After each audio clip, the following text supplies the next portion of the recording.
Good Morning Maryland at 9. Well, we are in the kitchen this morning cooking up something very yummy.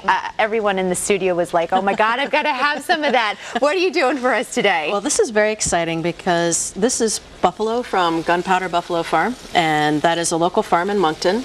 So it's a local product which is available to you in a couple of local grocery stores, or certainly you can take a trip out to the farm, which is great. You can also see the buffalo. But buffalo is very healthy. It's very lean, has very low fat, and a lot of people are concerned about maybe perhaps the gaminess or the flavor of the buffalo. It's a beautiful meat. I would really say it's somewhat similar to beef in flavor, maybe a little bit more flavorful, but it's a great piece of meat. And this is a flat iron steak. I'm going to get started on my barbecue sauce while we talk about it. I'm doing a pretty simple barbecue. I have a little bit of fresh onion, and this is a green onion from our local market. So we're starting to get a lot of really great stuff from our local farmers. And this is a fresh piece of garlic, and it has a milder flavor, so you can use a lot more of it than you would something that isn't fresh. So I'm just going to add the garlic and the onion to the pan. You want a nice amount of butter in your barbecue sauce. Meanwhile, this is grilled. I marinated it in chipotle and a little bit of oil. Excuse me, and grilled it lightly.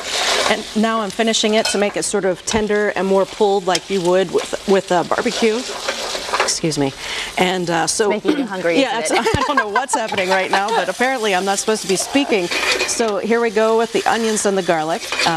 Once that's soft, I'm going to add a little bit of tomato, and you could either add tomato or you could add ketchup if you like that flavor. I'm a little bit more fond of a strained tomato than ketchup because I also then want to add some Tabasco. And Tabasco in quantity would be however much you like. If you want it to be spicy, keep adding the Tabasco. That's a little bit of fresh lemon juice. I add a little bit of salt. I always add a little bit of sugar to the barbecue and a little bit of freshly ground pepper. And at the very end, I'm going to add just a little bit of bourbon. This is a small batch bourbon from Four Roses, and it's a really pretty bourbon. And I love that tone in, especially with the buffalo, because the buffalo can definitely take on that flavor of the bourbon. So we have buffalo ready to go. I can slice this, serve it with my sauce. And one of the other things that I really like with this dish are fried green tomatoes. And this is a great time of the year for that.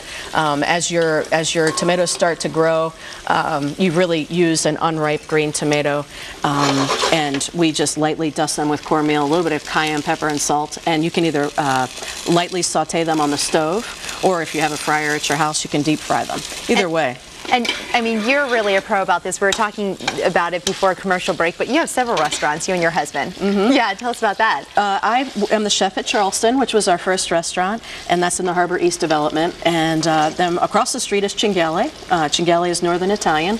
Pazzo down the street, Spanish tapas, food of that Mediterranean area. And of course, Petit Louis, which is a classic French bistro in Roland Park. But at Charleston, my food is more of a personal cuisine. In the beginning, it was really, really very Southern influenced, but now over time, I've traveled some to Europe, and I love Spanish food, which is, and food from Mexico. Food from France is extremely important and has been a big influence on me as a chef. I'm gonna slice this so we can actually see how fun this is. And with this particular cut of meat, you would just want to slice it very thin. And as you can see, this is cooked all the way through. So this seems a little bit more like barbecue because it's, could be pulled or just thinly sliced. But look how tender that is. Isn't that amazing? You wouldn't think when you say buffalo that it would be that tender. It's so tender. Well, different cuts, there are different cuts that are tender and different cuts that will need to be braised, like any part of the animal. One of the things you go by, if it's going to be braised, it's a muscle that gets used more.